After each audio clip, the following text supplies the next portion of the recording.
Yes, students of CPA, it's another beautiful time we meet for this session. So for today, I would like to look at one of the units in the KASNEB, among the KASNEB unit studies, and this one is advanced financial reporting. So I would like to look at advanced financial reporting.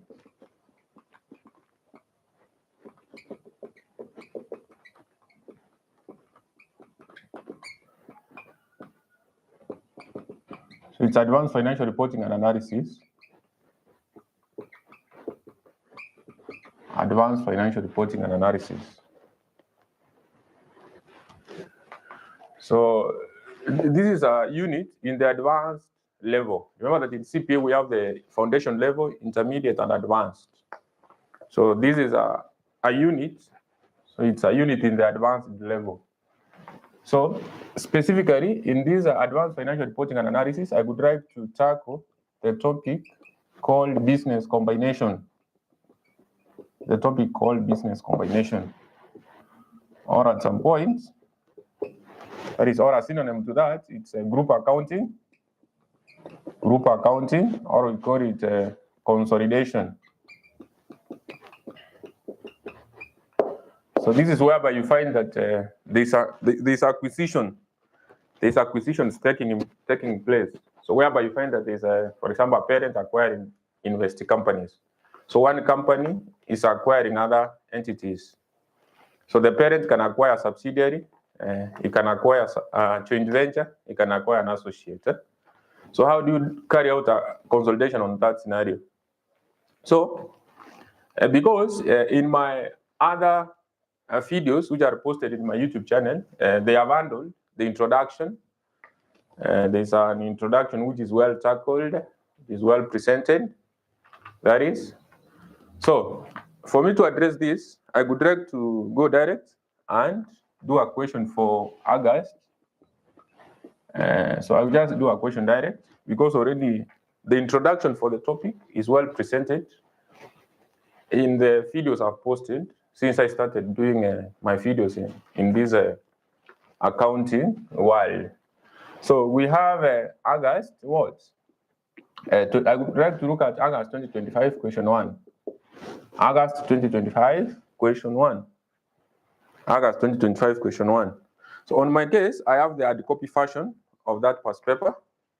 But for the students who would be watching this, I would be able to share the link for this question under the chart. So if you check down here, you will be able to see the link to this past paper for August 2025. For August 2025 question 1. So this question, I will be able to read this question. I can read. They are saying that S Limited acquired equity shares in M and B Limited in the last 3 years. The statement of financial position for the 3 companies as at 31st December 2024 are given below. They are given below. So you have a statement of financial position given, of which you know that we have non-current assets, we have equities and liabilities. Other than equities and liabilities, we have current assets, we have equities and liabilities, so we have non-current liabilities and current. So we go to the additional information, we interpret the additional information one by one, then I will be able to look at the requirement, which is just the consolidated statement of financial position. So instead of reading all the additional informations, what I will do, once I read one additional information, I will be able to interpret, we go to the next one. Then so once I'm done with the interpretation of all the additional informations, I can be able to tackle the I can be able to present. I can be able to present what the examiner needs. That is the statement of financial position. So it's better you understand the additional information so that when we embark on presenting what is required by the examiner, it will be easier for you. So number 1, the group information relates to the acquisitions of the equity shares in M Limited and B Limited. So we have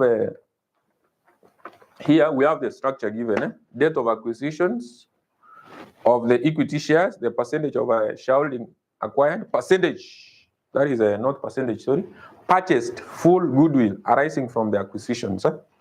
So in short, that is the group structure. So you can be able to get the group structure, and what?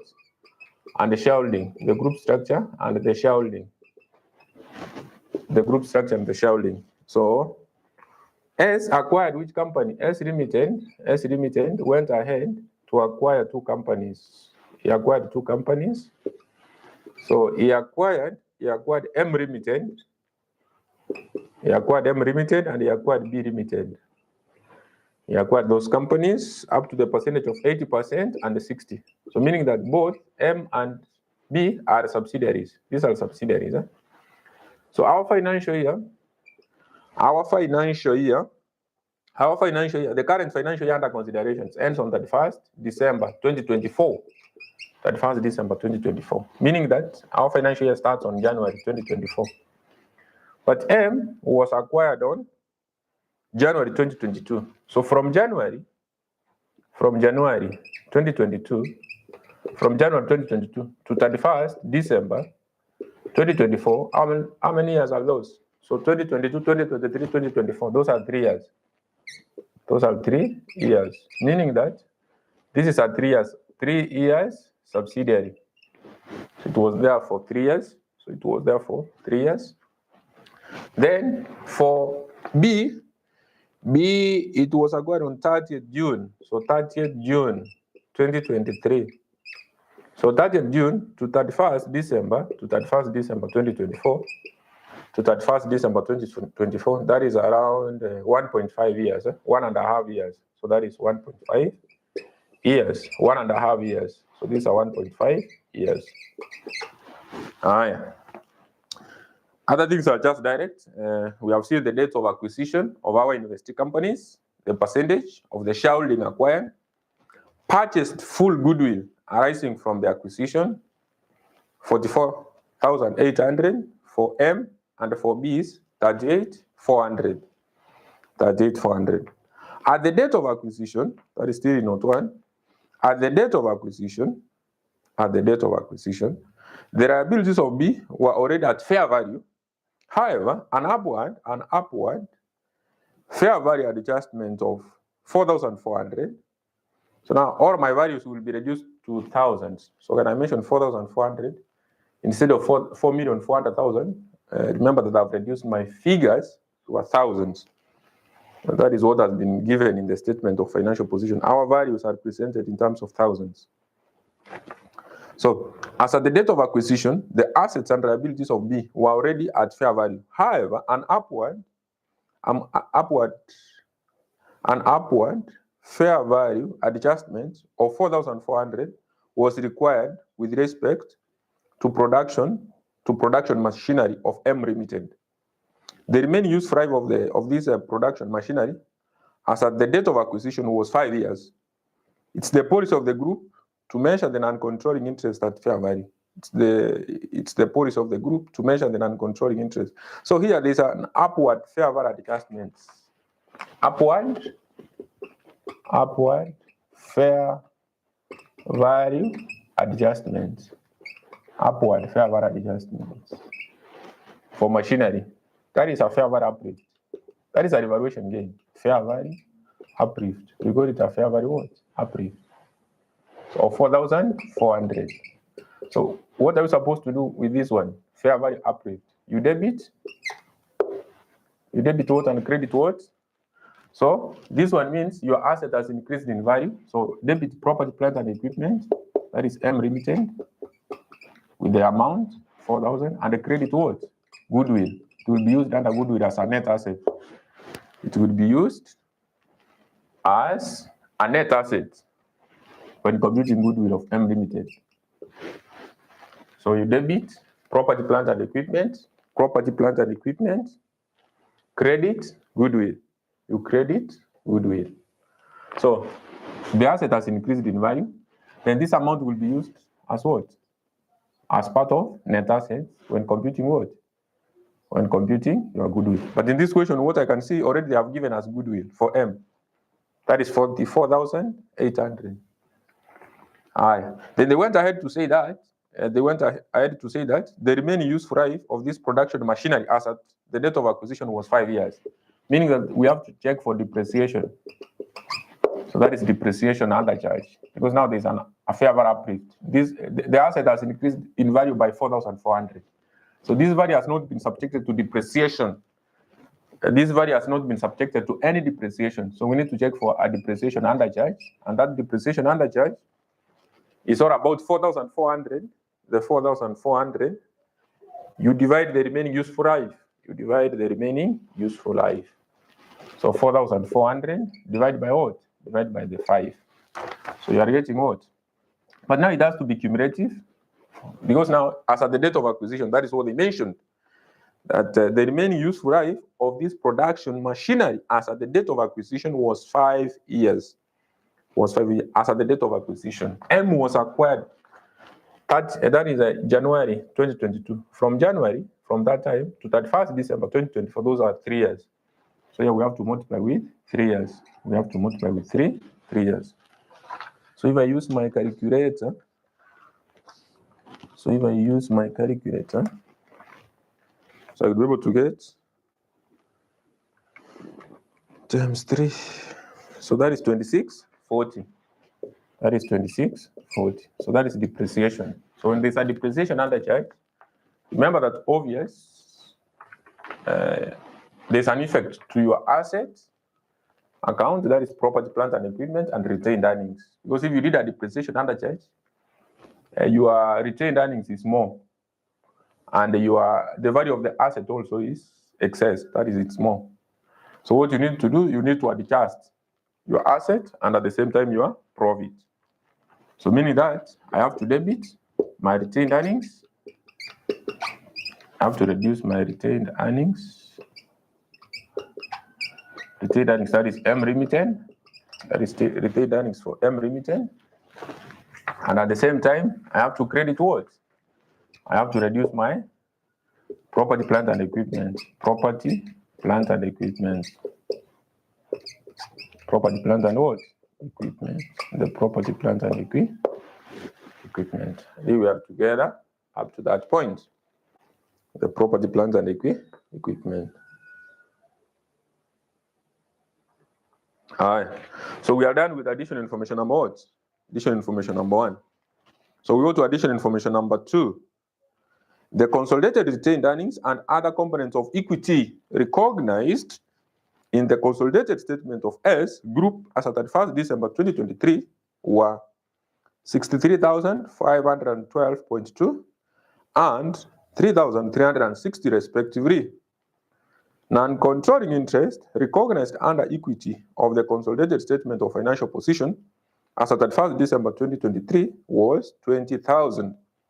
All consolidated adjustments or consolidation adjustments, unless otherwise stated, were correctly stated in the opening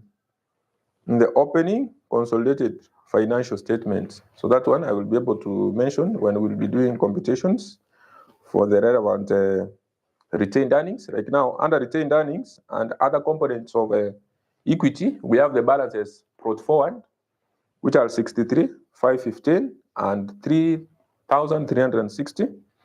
Then you can see when I will be doing my non-controlling interest, the balance to start with is that balance of 20,000. When I will be doing my non-controlling interest, to check for the relevant capital, the minority shareholders who are contributing in that business. So you will be able to understand when we do the practical determination of retained earnings and other components of equity, and also when I will be doing my non-controlling interest. That is under the part of equity, when I will be presenting my statement of financial position. That is what required, which is required by the examiner. So note 3, there were no intercompany transactions between S Limited and any of the subsidiaries acquired before current accounting year. However, in the year ended 31st December 2024, M sold goods worth 2,240 to B at a margin of 20%. Of these goods, 30% were yet to be sold as at 31st December 2024. So there's goods sold, intercompany what? Intercompany. So goods sold, that is an intercompany sale. That is goods sold from who? Goods sold. However, in the year ended at 1st December 2024, M sold goods to? M sold goods to? M sold goods to? M sold goods to B Limited. M sold goods to B Limited. He sold goods, so selling price. The selling price is 2,240, of which he made a profit of 20%. But now what we need to look at, the goods which were unsold to the third parties by B. Because when M was selling these goods, he made a profit. But did B realize the same profit M made? So remember that in group accounting, we have to avoid what we call profit overstatement. In group accounting, we have to avoid what we call profit overstatement among the group members. So if there is a profit realized by one party, which is not realized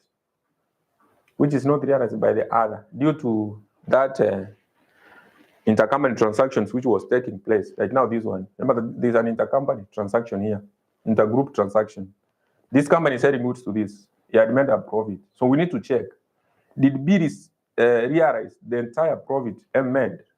So if he never realized, if B never realized the entire profit M made, we need to determine the unrealized profit on those unsold goods in B so that we eliminate in the books of M. So that is why we say unrealized profit on stock, unrealized profit on stock, unrealized profit on stock, which we call it UPS, is equals to unsold goods, unsold goods times profit margin. You were told that the goods which were unsold equals to 30%. 30% are the goods which were unsold by B. That is what they said. That's not the three. That of these goods, 30% were yet to be sold as at 31st December 2024. 30% of 2240. Then times what? Times profit margin. Times profit, not just profit margin. You know that if you are given markup, you change to margin. If markup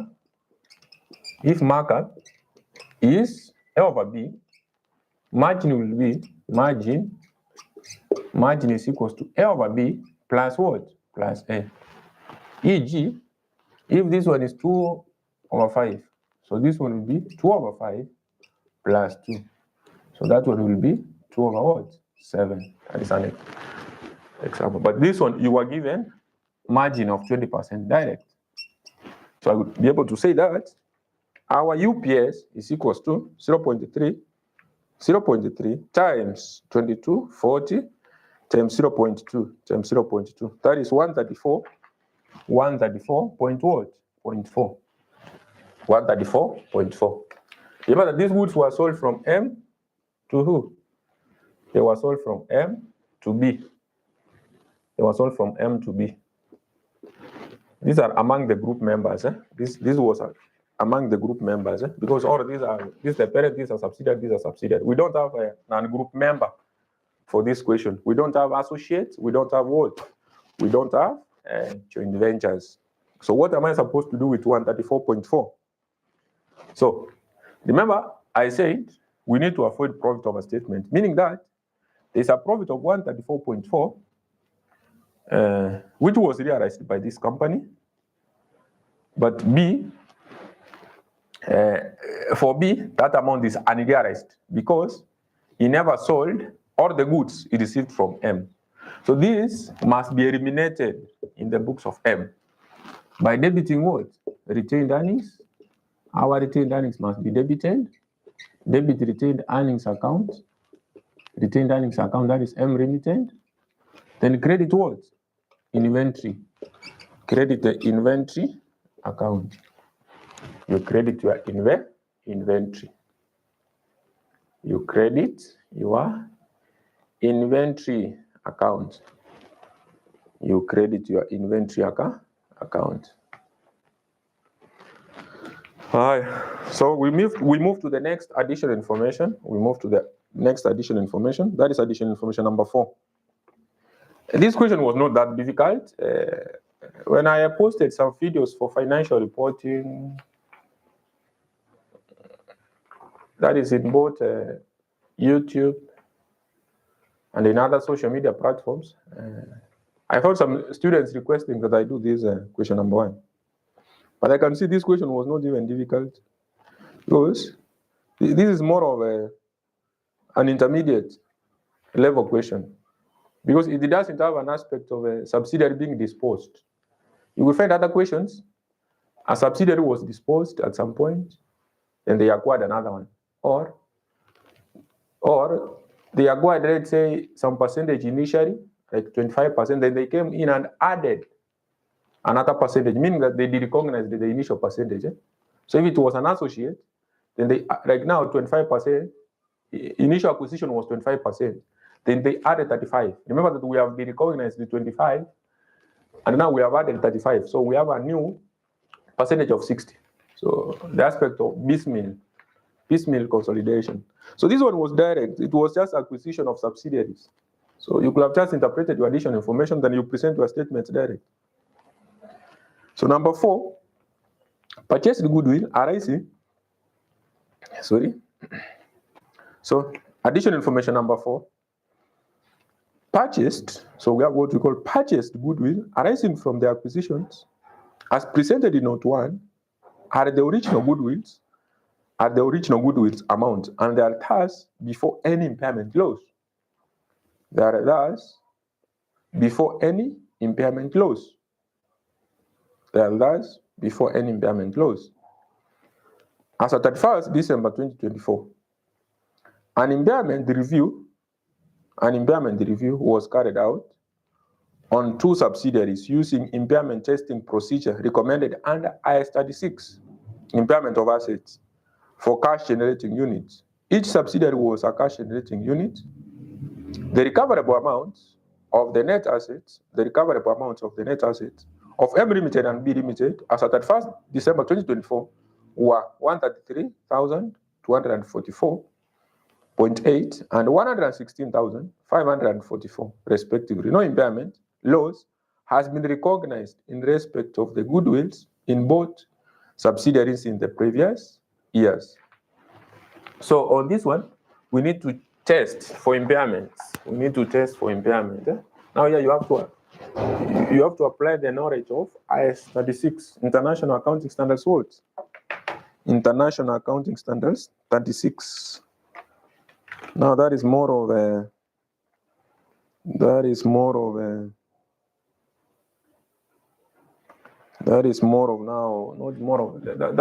advanced financial reporting. So impairment of assets. IAS 36 is not in intermediate. So that here you have to accept that. This one is more of, this is a topic. This is a subtopic in advanced financial reporting. So impairment text, International Accounting Standards 36. So you know that when we are doing impairment, so impairment loss. So impairment is equals to a carrying amount minus recoverable amount. That is carrying amount minus recoverable amount.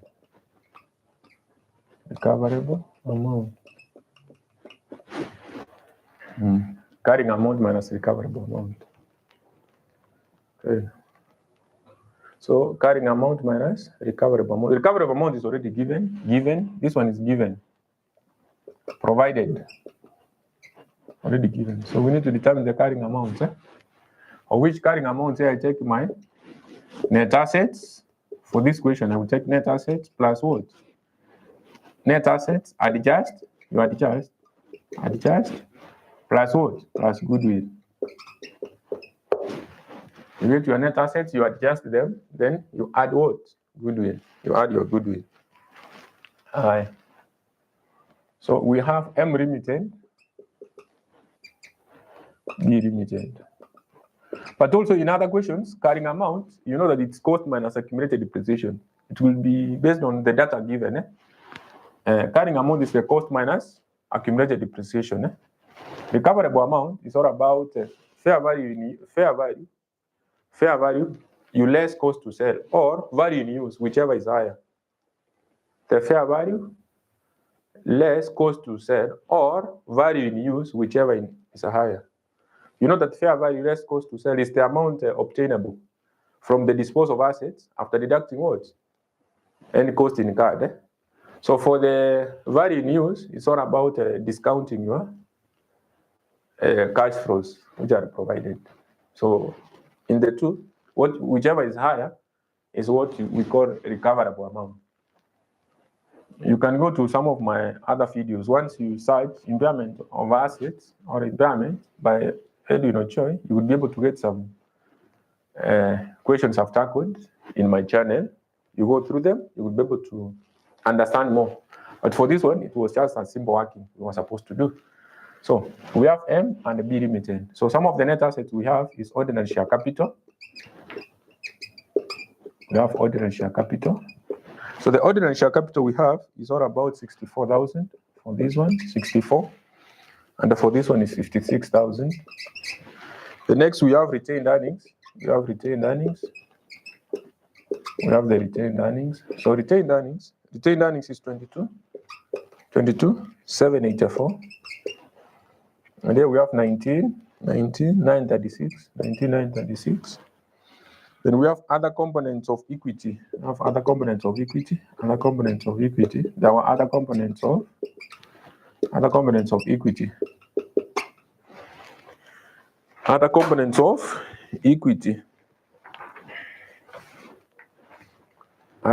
of equity. These are the figures which are just direct from the statement of financial position. So those are the values we have from the statement of financial position, the net assets. So we can adjust our net. There's some components which are affecting right now the retained earnings. In M and B, maybe if they are present, I can look at those items. Right now, we talked about note 1. There was that fair value uplift. The fair value adjustment. The fair value adjustments.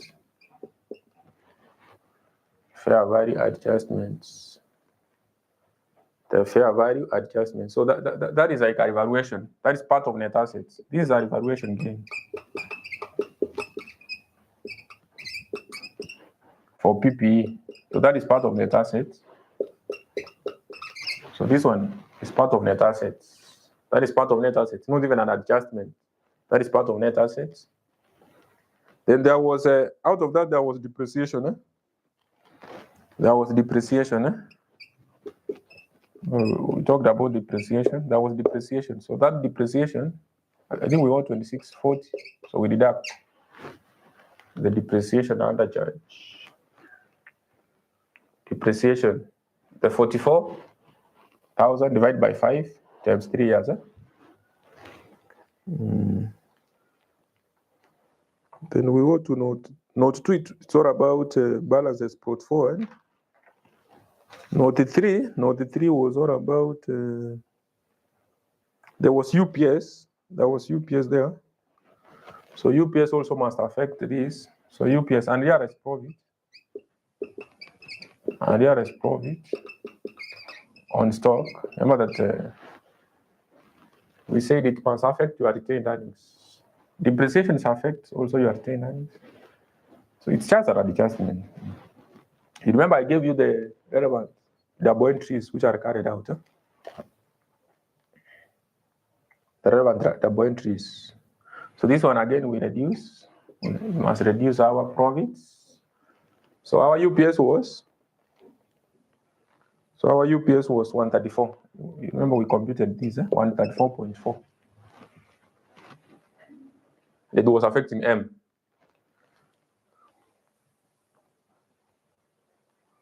So those are some of the adjustments we have. Because number 4, that is where now we are doing the impairment test itself. Impairment test itself. So now we consider goodwill. So there is no adjustments for this. Or these adjustments were affecting M. Or these adjustments were affecting M.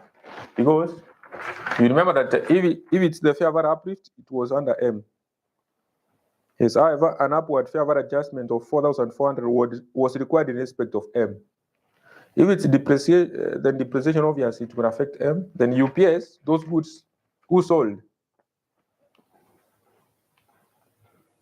However, in the year ended at 1st December 2024, M sold. So that profit unrealized under B is overstated in M. That is why we are deducting it under M. Already I mentioned about the double entries. Debit this, credit this. Is what I've done here. Then goodwill is given in additional information number 1. 44,800, 44,800 and 38,400. So up to this point, we'll be able to get our what? Carrying amounts. So that we compare, we do what? We raise recoverable amount. So that we see if we have what we call impairments. If we will be able to arrive at impairment.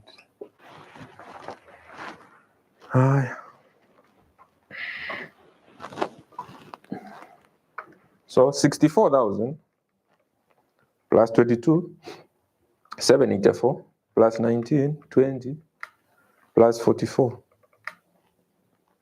minus 2640 minus 134.4 plus 44,800. The first one is 135. The first one is 135. That is 135, 129.6.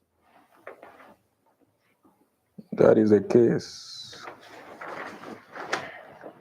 So 135, 129.6. Then for B,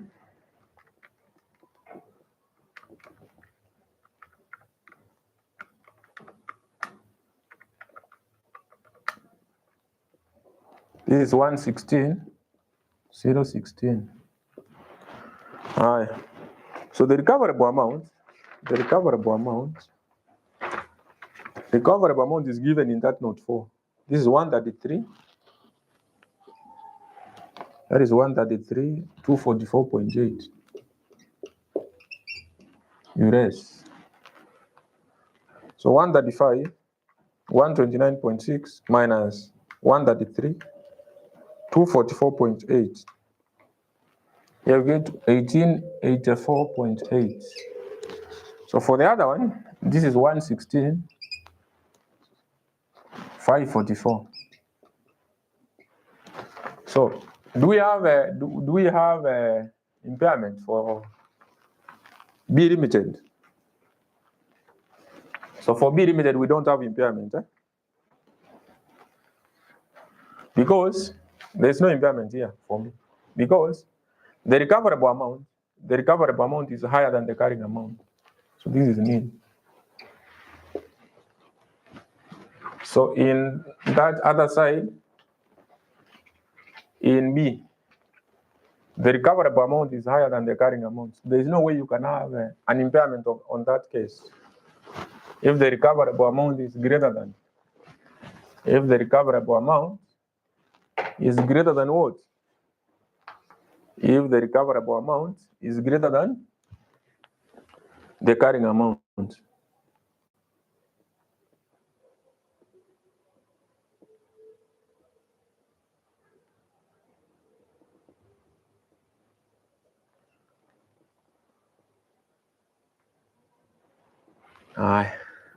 So meaning that next I can be able to get goodwill.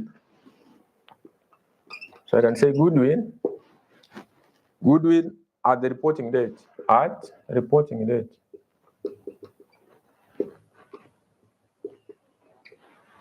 Goodwill at the reporting date.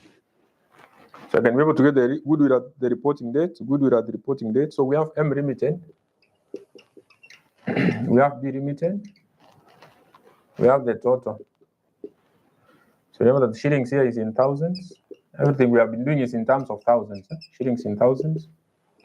Shillings in thousands. So shillings in thousands. So goodwill at acquisition, the one given, goodwill at acquisition. The goodwill at acquisition. So goodwill at acquisition, that is 44,800. This is 38,400. So the total will be, so if I check my calculator, 44,800 plus 38,400. So that is 83,200.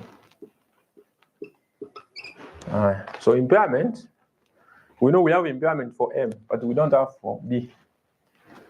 So we raise impairment loss. Impairment reduces that value of goodwill. So impairment for this one is 1884. 1,884.8 we reduce. 84.8. This is 38,400. So 44,800 minus 1884.8. This is 42,915.2. 83,200 minus 1884.8. So this is 81,315.2.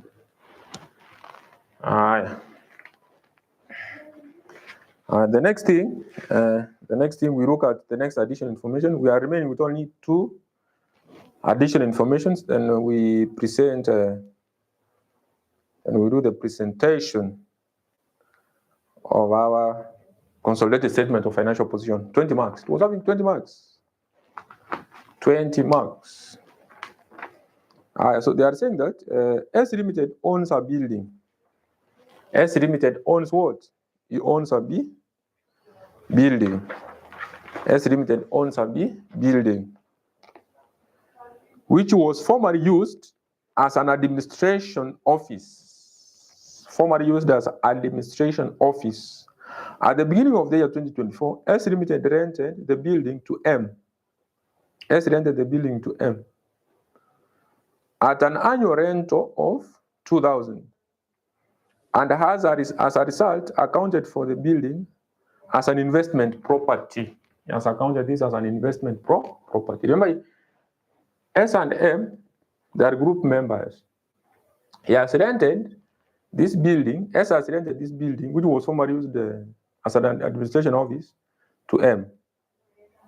S has rented the building to M at an annual rent of 2 million. That is, in thousand is 2,000. And as a result, accounted it as an investment property, as if he's making an investment, and it's group. And it's like he's making an investment as they are group members. That is what is supposed to come into your mind first. That these people are group members. He's renting this building to this other person, and is assuming that what I'm doing an investment. The carrying values of the building as at the date of transfer to M, which approximated the fair value. They are saying that the carrying value of the building as at the date of transfer to M, which approximated the fair value, was 22,400,000. So that is 22,400.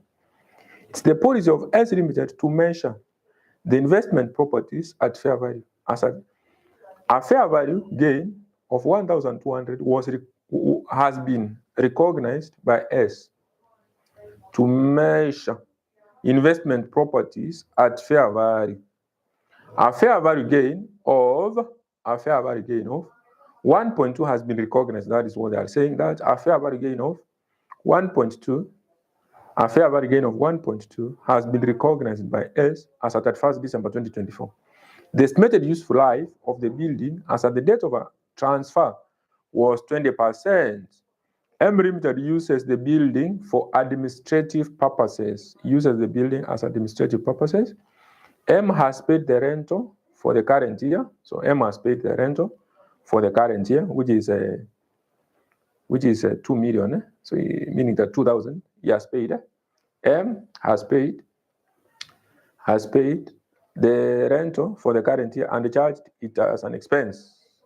S Limited has included the rental income for the year as other income in the current year. Statement of a profit or loss. So he has done that.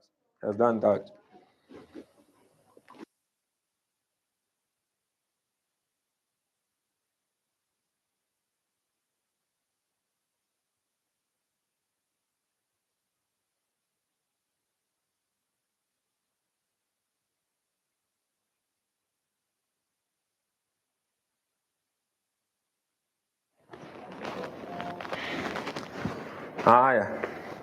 So what's supposed to come into your mind for this? For this one, this one was so there's a building which was given from who to who? There's a building which was rented. There's a building which is rented from S to M. Building S to M. S to M rented a building. Remember, these people are group members. They are group members.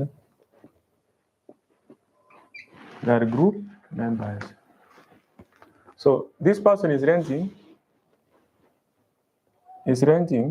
a building to this person, and this person is supposed to pay him every month. He's supposed to pay him every month. Not every month, annually, sorry. He's supposed to pay him annually 2 million. Of which we are told that the carrying value of the building as at the date of transfer to M, which approximated the fair value was 22,400,000. Whenever they are group members. So this one is not supposed to be perceived as an investment property because it's an owner-occupied asset. So it's an owner-occupied. That is the group view. They are group members. It's like when we mentioned about that, parent was selling a fixed asset to the subsidiary. It's not supposed to sell. It was supposed to give him that use this building for the business purposes. It's not supposed to rent to him, whereby that this person is going even ahead to pay rent annually. Even paid. The parent received this amount and recognized as an income. For this other person, he recognized it as an expense. So this expense he paid, he cannot realize because he's not going ahead to sell this building again. He's not going ahead to rent out the building. He's using the building for administrative purposes. So that amount he's paying to this person, he cannot realize it again. This amount cannot be realized. So what we are supposed to do here, we need to do adjustments. So this one is not supposed to be recognized as investment property. Instead, this is a normal asset which must be included under property, plant, and equipment because they are group members. In group accounting, one entity is not supposed to make a profit with the other entity is not realizing. So this one will be viewed as part of the property, plant, and equipment, not an investment property. Not an investment property. So we can say this, the rent of the property, so we can make some few notes so that you understand. The rental of the property by S Limited, the rent of the property by S Limited to M Limited qualifies as what? As investment property. Qualifies as investment property. Under IS40. Under International Accounting Standards 40.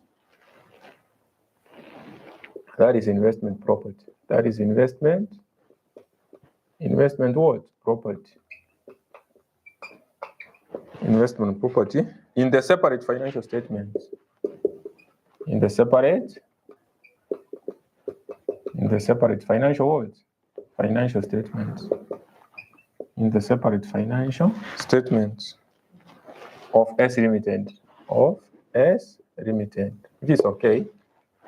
However, now, this is now what disqualifies everything. However, since building is rented, by group member, that is M. That is M Limited. For administrative purposes. For the administrative words. Administrative purposes. For administrative purposes. From the perspective of the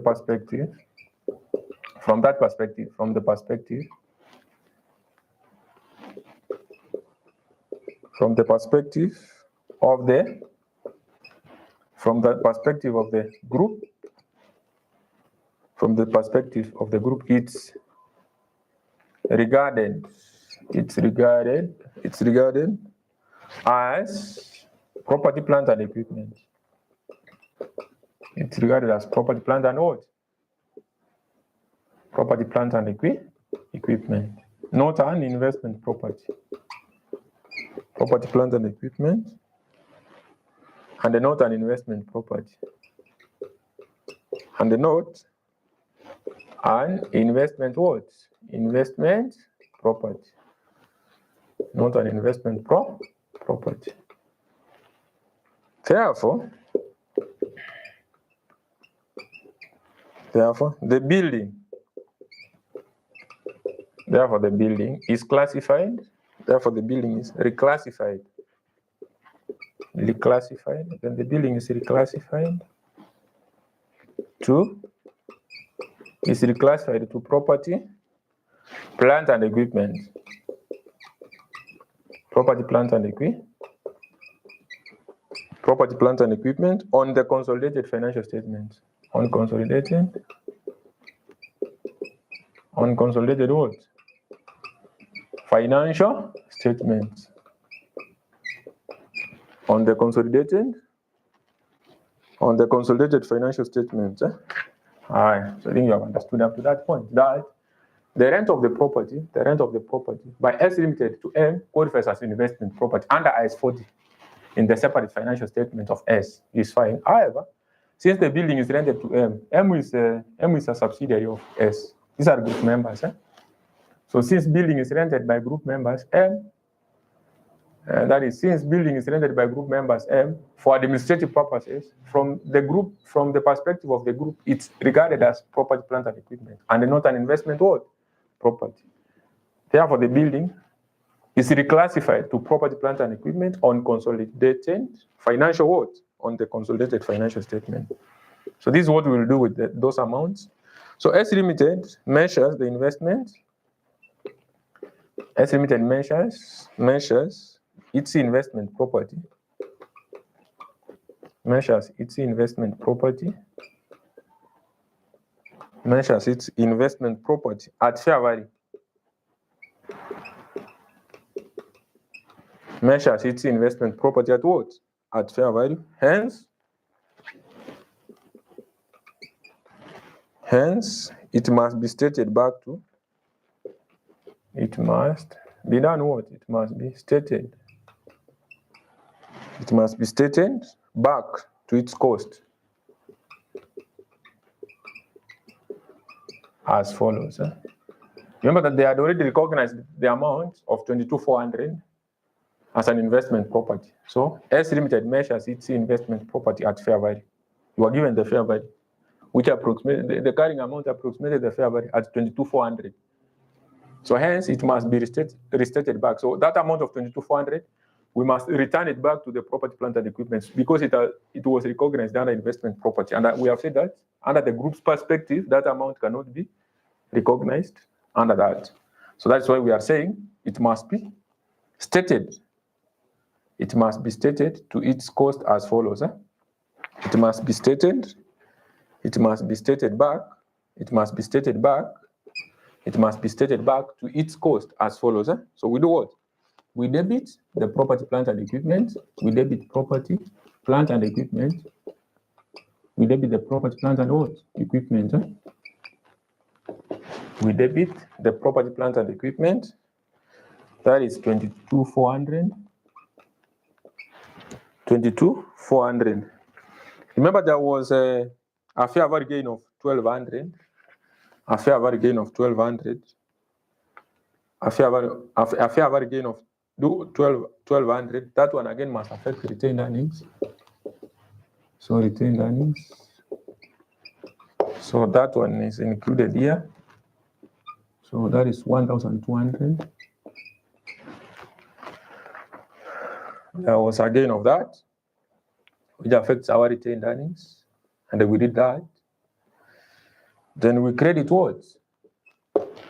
We credit, so 22 plus 12, that is 23,600. So we credit our investment property. So this amount is removed from the investment property. Crediting investment property, we are removing that amount of 23,600. We credit that. We credit that one, 23,600. All right. But remember, there was remaining useful life. You were told that the estimated remaining useful life of the building as at the date of transfer was 20 years. Was 20 years. So we will say, before we go to that depreciation, I would say this. The rental income, remember that there was that 2 million, which is 2,000, which is paid annually. M was paying this as rent, of which S was receiving the amount. M paid, this company is receiving and recognizing. M is paying. So M cannot realize this amount, but this company is realizing the amount. So in this entity, there is a profit overstatement. So we need to remove this amount from S for us to avoid profit overstatement. We need to avoid profit overstatement. To avoid overstatement of profit. So we'll say the rental income, and the corresponding, rental income and the corresponding rental expense, the rental income and the corresponding rental expense of shillings 2 million.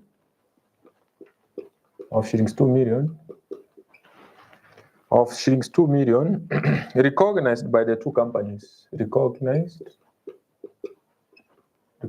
by the two companies.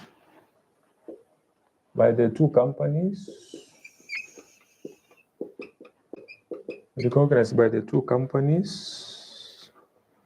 Cancel out. It must have to cancel out to avoid that overstatement of the profit in this company. Must cancel out. And hence,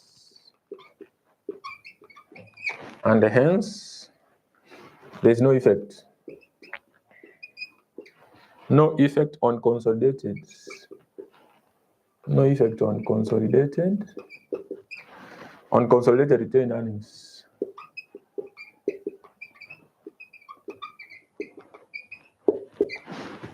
Just they cancel out. So there's no effect on the consolidated what? Consolidated retained earnings. Then the cost of the building also adjusted. Since I've just made notes, I could continue to make some notes, then we finish. So the cost of the building, so about now depreciation, the cost of the building,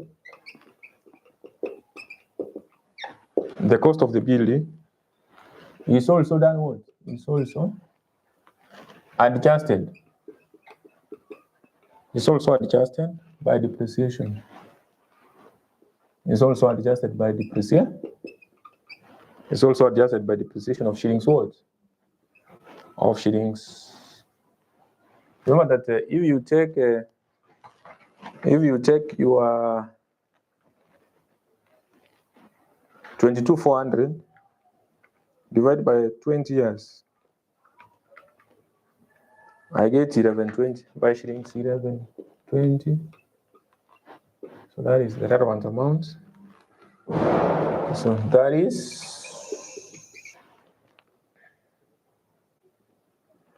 so I've said that is 22,400 divided by the 20 years given. So this one, what am I supposed to do with 1120? You debit what and credit what? You debit which account and credit which one? You debit which one? Let me just adjust this.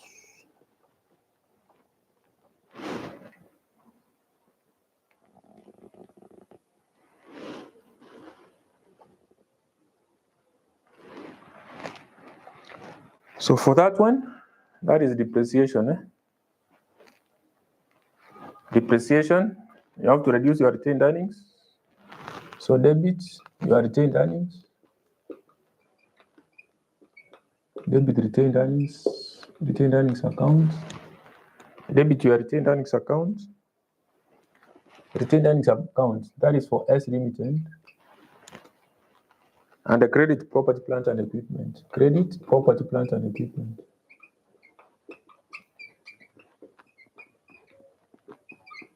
You credit property, plant and what? Equipment.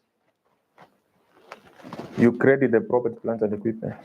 So those are that is a relevant explanation. That is a in-depth explanation for that additional information number 5. For that additional information number 5. Then we can continue with additional information number 6. Summarize the financial performance of the 3 companies for the year ended 31st December 2024 from the individual statement of profit or loss and other comprehensive incomes before in consolidation adjustment is presented below. So profit for the year, other comprehensive incomes. And so that those are direct. So we can now present our statement of financial position. We can do the presentation of our statement of financial position. Once you understand that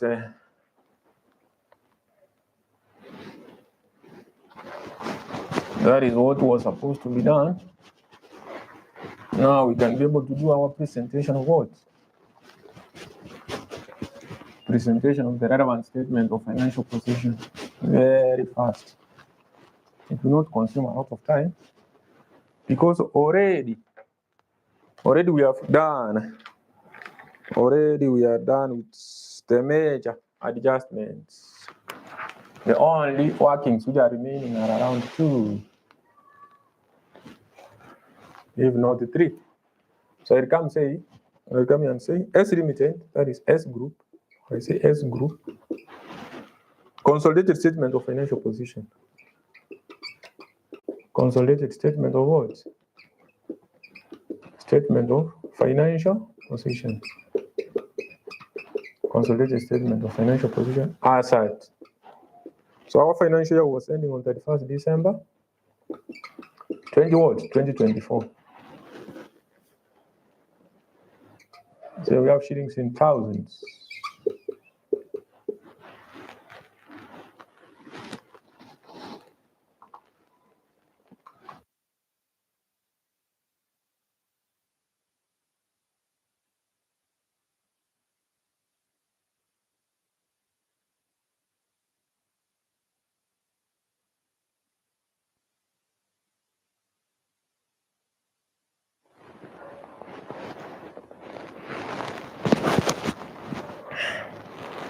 Yeah. So we can start. We can do the presentation. So we start with the assets. So which we have non-current assets.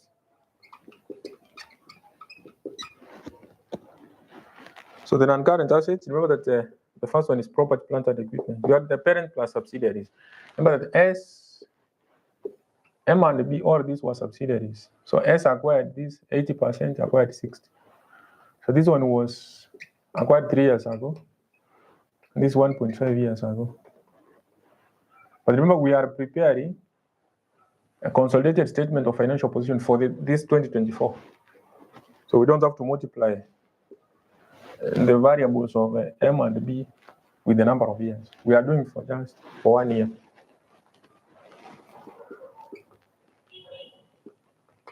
So we add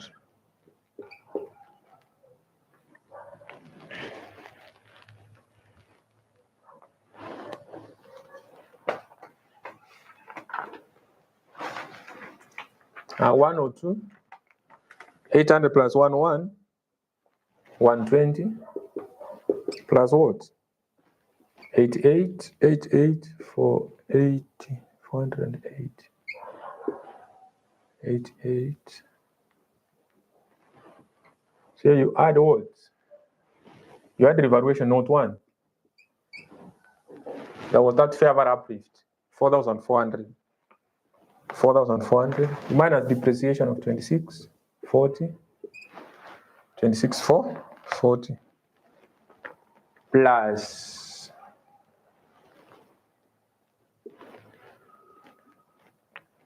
remember we have talked about note what? We have talked about that building. We have talked about that building. You debit property, plant and equipment, credit investment. That building is not supposed to be recognized as part of what? As part of investment property. So we have to increase this one by 22,400. So add 22,400. Then we raise what? We raise that depreciation. Depreciation is 1120.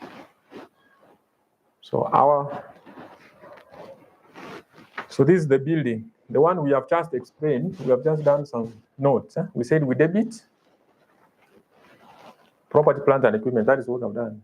Then there's that depreciation. This was a fair value uplift, and this is depreciation. So 102, 800 plus 101, 120 plus 88, 480 plus 4,400 plus 2640 plus what? That is minus 2640 plus this 22,400 minus 1120. 315, 440. So that is 315, 440. All right. The next thing is all about investment property. So investment property.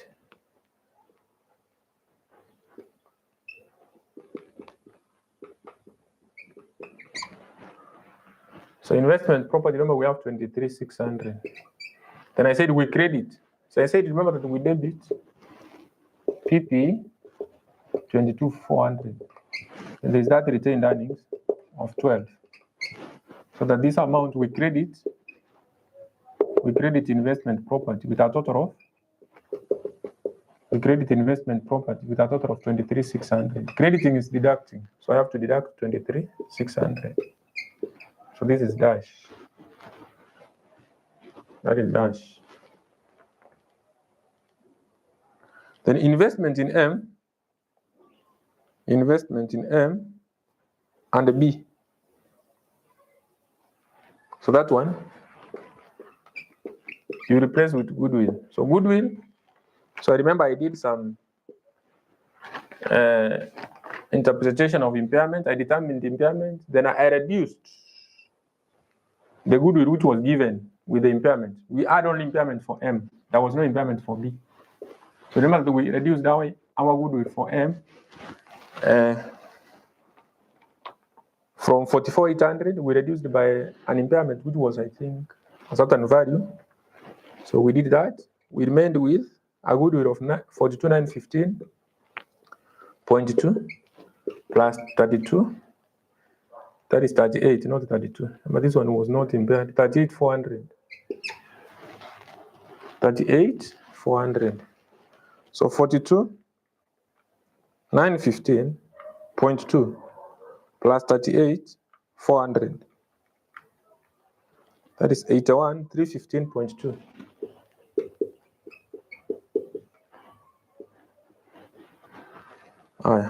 Plus what?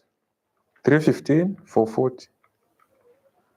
So this is 396 total non-current asset. 396 755.2. That is total non-current assets. Then current assets. Current assets. So for the current assets, 25 to 80 plus what? 22.24 plus 17 696. So remember that current assets includes what and what? In current assets, we have components of current assets. We have components like inventory, or which under inventory, after saying parent plus subsidiary, we minus UPS, add goods in transit. We have things like trade receivable. Trade receivable, we after saying parent plus subsidiaries, we minus intergroup owings, intergroup owings, but intergroup, the owings, which is intergroup owings, minus cash in transit. Intergroup owings minus cash in transit. Then here we can have cash and the bank balances. Cash and bank balances, after saying parent plus subsidiary, we add cash in transit. So we can have other components like prepayments and others. So here there was what we call UPS. There was UPS of 134. So UPS must affect this current asset because inventory is part of this. There was 134.4. So you have to reduce it under that. 134.4. Because inventory is part of this. So 25 to 80 plus 20 to 24 plus 17 696 minus 134.4. That is 63,065. 065 point what? 0.6. So up to this point, I can say we have total what? Total assets. With a lot of confidence, I can say we have total assets. That is plus 396, 755.2. That is 459. This is 459. 820.8. We go to the equity.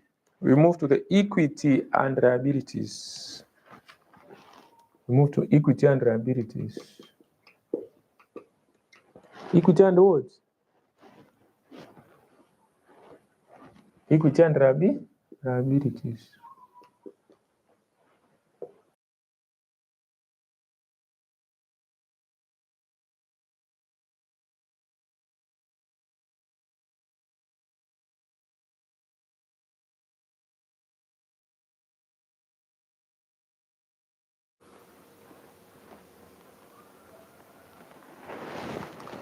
So we continue with equity and liabilities. Equity and liabilities. So for the equity and liabilities, we start with the equity. We start with equity.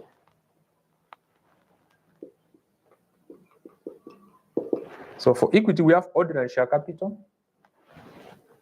We have the ordinary share capital. This one is a free mark because you pick only for the parent. You pick that one of the parent.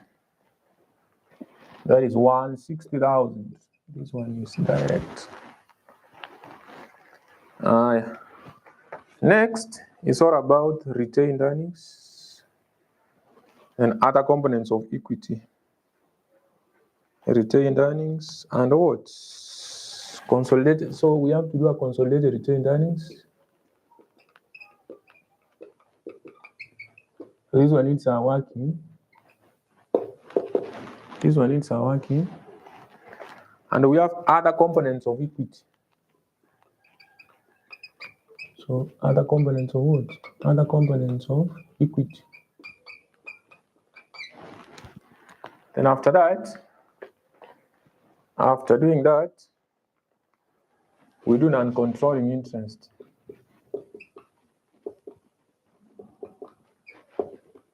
Non-controlling interest. Those are the three items which needs what? Which needs a working. So let's do those three workings. Once we are done with those three workings, I will say that we are done with this question. Because the others are direct. Because the others are what? Direct. So we can do those workings then. So this one needs a working. I've said it needs a working. This one needs a working, and this one needs a working, so that we have total equity up to this point. So we start with retained earnings. So these are working. So we start with consolidated retained earnings. Consolidated retained what? Retained earnings. The consolidated retained what? Retained earnings. The consolidated retained earnings. So we have S remitted, parent, we have M remitted, subsidiary, B remitted, another subsidiary. So yeah, remember that these shillings in thousands. Shillings in thousands. We have shillings in thousands. Correct. So remember, in the last additional information, we were given profit for the year. There was a profit for the year. There was a profit for the year. That is 16,598. That is what we start with, because they said they summarized the financial performance of the three companies for the year ended at 1st December 2024 for the year for their individual statements of profit and loss and other comprehensive incomes before any consolidation adjustments is presented before any consolidation adjustments. So that is what we start with, then we adjust. So 16,598 point what? 0.4. This is 28,499 point what? 0.2. Then 28,800. 28,800. Then you remember when I talked about the building, that is additional information number 5. There was a fair value gain. There was a fair value gain. Has been recognized by S as at 31st December 2024. Remember, we increased the 22,400 by 1,200, so that the total value to be deducted, the total value to be deducted from the investment property was 23,600, but the amount to be added back to the property, plant, and equipment, so that we recognize the investment property is 22,400. Or with this again, which must also be debited under retained earnings of 1,200. So meaning that this a fair value gain. Fair value gain. So it was supposed to be debited here. So we reduce this. Remember I said we debit retained earnings. We debit retained earnings. Then there was also depreciation, which must affect. These are adjustments to be carried out. Depreciation was 1120. So that depreciation is okay. Remember that 22,400 divided by 20 years for the building. That is this for the building. This from note what? These two are from note 5. Then there was another depreciation now which affects what? Which affects subsidiary. Which affects the subsidiary. Now this for the year. This is the profit for the year, retained profit for the year. We are adjusting the profit for the year. We are adjusting profit for the year. So mean that 44 divided by 5, that is for the year. When we were multiplying by 3, that is getting cumulative. But now we are adjusting profit for the year. So we just say 4,400 divided by 5. That is from note 1, 808. That one you must reduce. Under M, you must reduce under what? M, 880. And there was UPS also, unrealized profit on on stock, the 134. 134.4. The 134.4. We're just adjusting these profits. We're just adjusting these profits. And after that, there was impairment. So that is another cost which must reduce our profit. Impairment loss. This one was 1884.8. You remember we did an impairment test. We did a working for that. We did an impairment for that. So we have adjusted our profit for the year. So 16,598.4 minus 1,200 minus 1120. So this one is 14,278.4. 28,499.2 minus 880 minus 134.4 minus 1884.8. This is 25,600 and this is 28,800. Yeah. But if you check out additional information number, if you read your additional information number 2, consolidated retained earnings and other components of equity recognized in the consolidated financial statement of S Group, as at 31st December 2023 were 63,519.2. That is the balance brought forward. That is the balance brought forward. So that is a relevant profit to brought forward. This is the balance brought forward here. So balance brought forward, that is 63,519.2. But this is the profit for the year. We have adjusted it and add the balance brought forward. So the parent is trying to determine which profit is taking from M and B. M and B. So after adjusting those profits, the parent will get a certain share of this and this. He has to get a certain share. So share of profits. So the share of profits from M, the adjusted is 25,600. And he was controlling this company up to 80%. So 80% of 25,600. 25,600. Then for B Limited, that is 60% of 28,800. 28,800. 0.8 times 25,600. That is 20,480. Then for this is getting 60%. 60% of 28,800. That is 17,280. So the total consolidated retained earnings, now we sum, we add this, all this.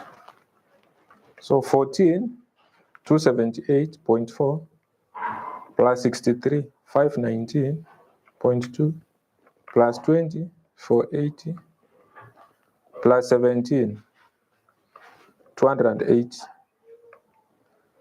So I can see it's 14,278.4 plus 63,519.2 plus 20,480 plus 17,280.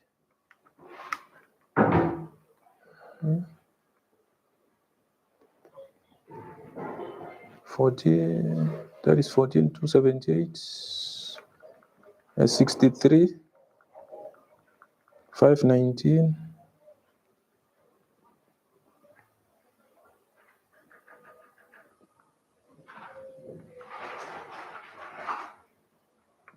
You have the 17. So these totals, just a minute. I clarify something for that retained profits. So what am I getting? So that is 115,557. That is, which is okay. 115,557.6. Very correct. So it's all about the profit for the year before any adjustments. Then we have carried out the adjustments. Remember, this one is for the building. The building, which was not 5. The one which we were recognizing from being an investment property due to the explanation I provided. Remember, there was a gain, which was debited in the retained earnings. That fair value will determine depreciation, which must reduce this. We must reduce that. Then this one is from note 1. Remember, there was that property, plant, and equipment. But it's for the year. Remember, this profit for the year. So we don't have to multiply by 3 years. Just we determine for the year. This unrealized profit on stock, the UPS. You remember we arrived at this. The 30% of the unsold goods. Then impairment loss. We did an impairment test. So once we have adjusted these profits, the parent must get 80% from this and 60% from this. But the parent itself, from note 2, there was that balance brought forward of 63,519, which must be added back to its adjusted profit for the year. Then also we add what is getting, what is receiving from what? From these investee companies. Based on the profit for the year they have. Based on the profit for the year we have adjusted. So meaning that here we have 115. 115. That is retained earnings is 115,557. 115,557. 115,557.6. Based on the working we have done. So we do for other components of equity. We do for other components of equity. We do for the other components of equity. We do for the other components of what? Other components of equity. For the other components of the equity. Yeah. So for the other components of equity, remember we have the balance brought forward. Also from the additional information. So that is from the additional information. We have the balance brought forward. That is additional information number 2. We have that 3,300 and what? 3,360. 3,300 and what? 3,360. Then S remitted.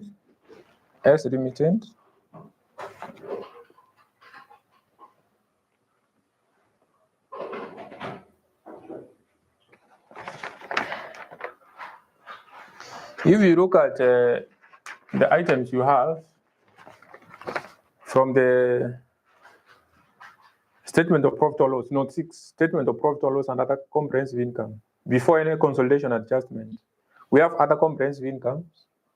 So other components of equity, we have other comprehensive income of 815. So that one we need to add here, 815.2. Also, we have 712 and 736 for M and B. From M, the parent will get 80%. From B limited, the parent will receive 60%. So 80% of 712 and 60% of what? 736. 736. So 80% of 712. That is 569.6. Then 60% of 736. That is 441.6. 441.6. 441. So we can get a total.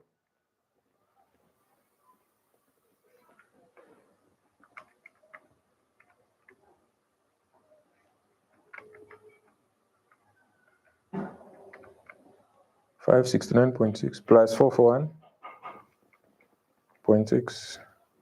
So that is 5186 point what? Point 4.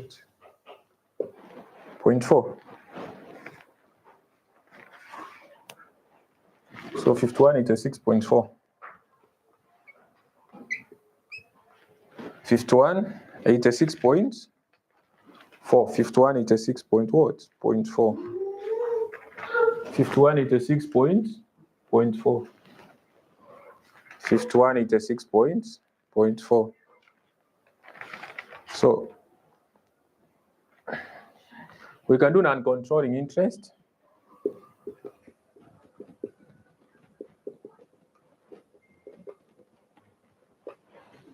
We can do the non-controlling what? Non-controlling interest.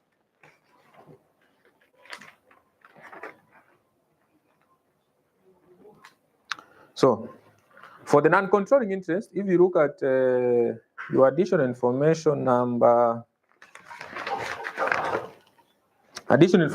two, there's somewhere they said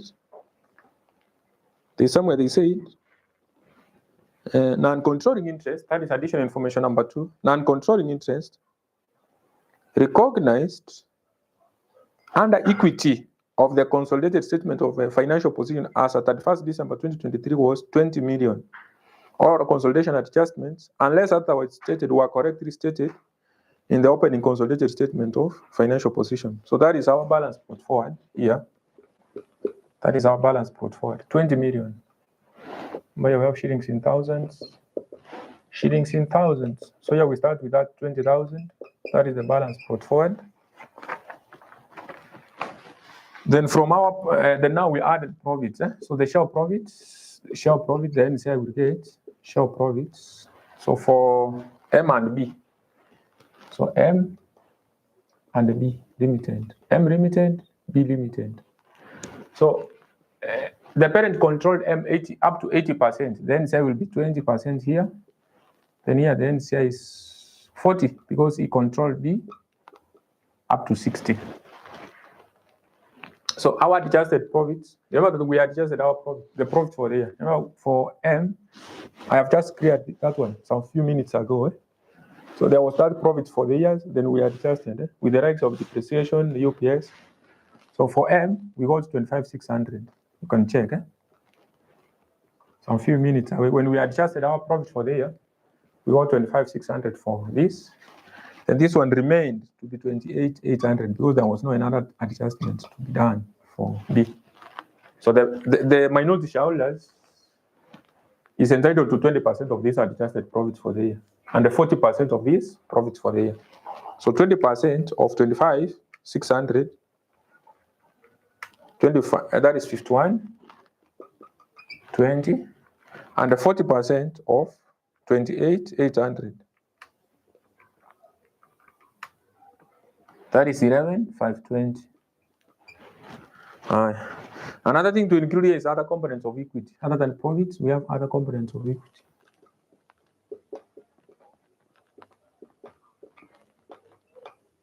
Also, we apply the percentages. Other components of A, equity. Also, we apply 20%. So for M,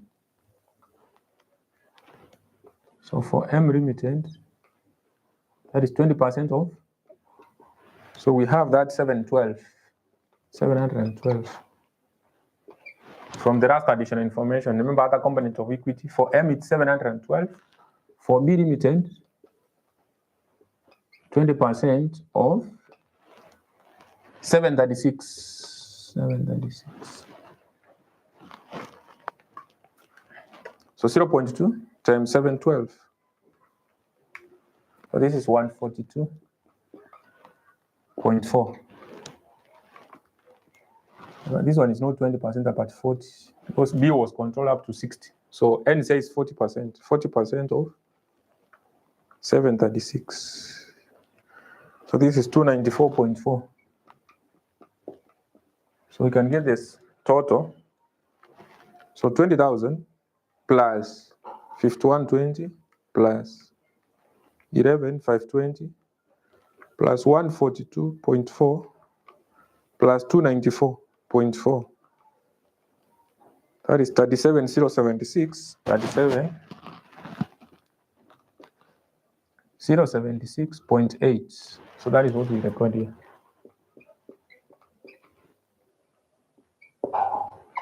So total equity will be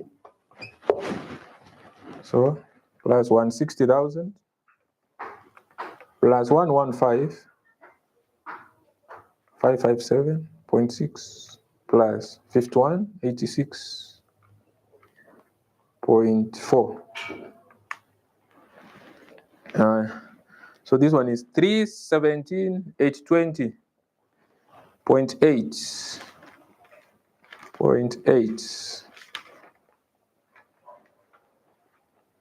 317,820.8.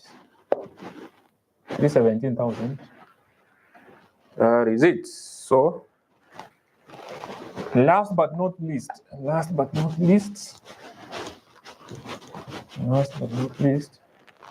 we talk about what?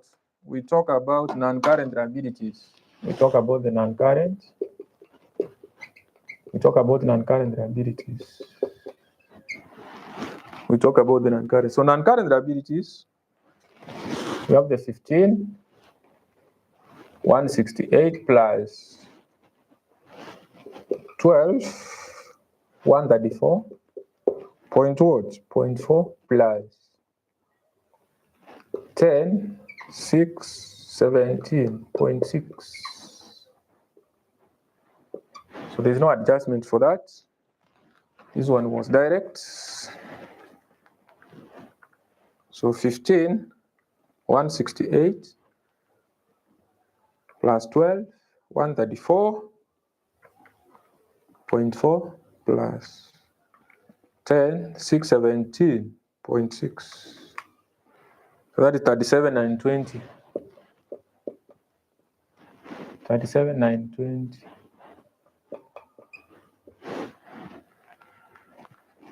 Then we have current liabilities. We talk about the current.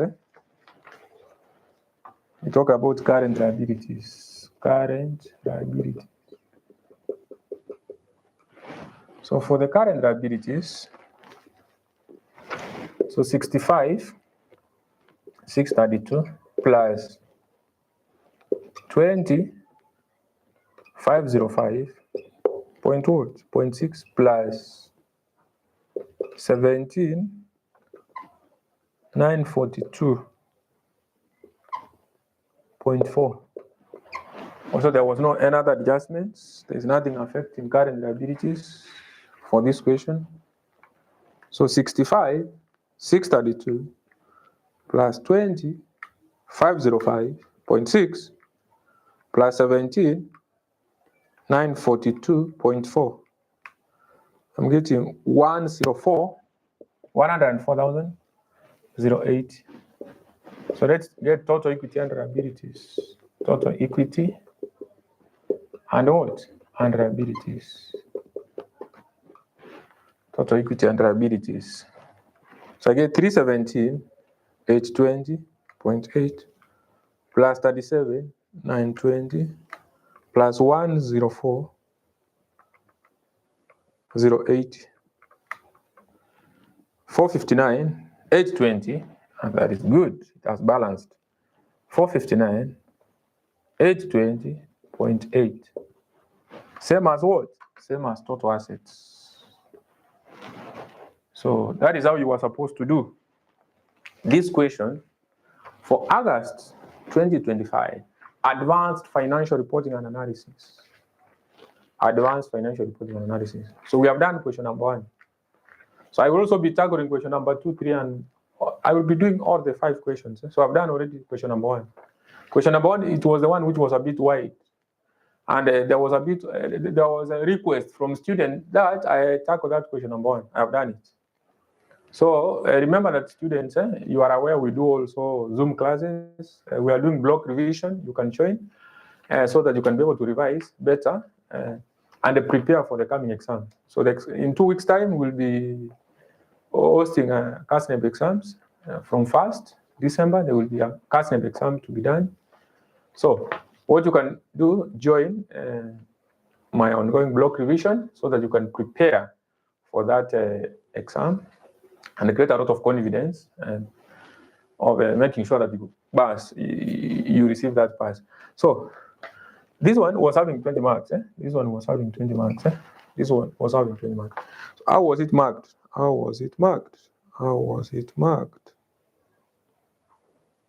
So what they did when they were marking this, when they were marking this, they decided to separate PPE 22,400 minus 1120. So this one will get 21 to 80. So if I was to separate this, you see, if I was to separate this up to this point, I could have received up to this point. I could have received. So or I could have gotten something like 29 and something. So 29. If I could have separated, so if I could have said 102, 800 plus 101, 120 plus 88, 480 plus 44 plus, not plus, minus 26, 40. So up to this point, we have 290, 294 and 60. 294 and 60. So that is a mark up to this point, up to this point. Then this one, it could have given us 21 to 8. So this is a mark. That is mark. This is a mark and this mark. So that is what they did. But the final answer is this. But they separated. They decided to separate this and this. They decided to give you 2 marks. In short, here is 2 marks. There's 2 marks for that. Then also they decided to give you 2 marks for this. So 2 marks for that. So that is 2 entries, meaning that they marked this and this. Then they went ahead and marked this. Marked this and this, this and this. And they marked this 37. And they marked this, this, and this. So it was having 20 marks. So it was having 20 marks. So here we have 1, 2, 3, 4, 5, 6, 7, 8, 9, 10, 11. 11. There's 11 entries which you could have posted. 1, 2, 3, 4, 5, 6, 7, 8, 9, 10, 11. So out of the 11, they needed any 10. Any 10. Any correct 10 you have done. They multiply by 2. You get your 20 marks. Your 20 correct marks. So that is how the marking was done. So we have come to the end of the session today. So next I will be doing the other questions for that paper, the advanced financial reporting and analysis. We have done question number 1. I will be able to do question number 2, 3, 4, and 5. So for 2, 3, 4, and 5, they were just small questions from different topics. So I will be able to do question 2, I do question 3, 4, and 5. But also there's block revisions we do in the evening hours, whereby also we tackle more questions. You are welcomed. You can join.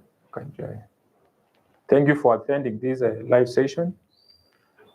Share the link for this video to other accounting platforms so that other students can benefit. And also never forget to subscribe to this YouTube channel as we add to 15,000 subscribers. See you next time.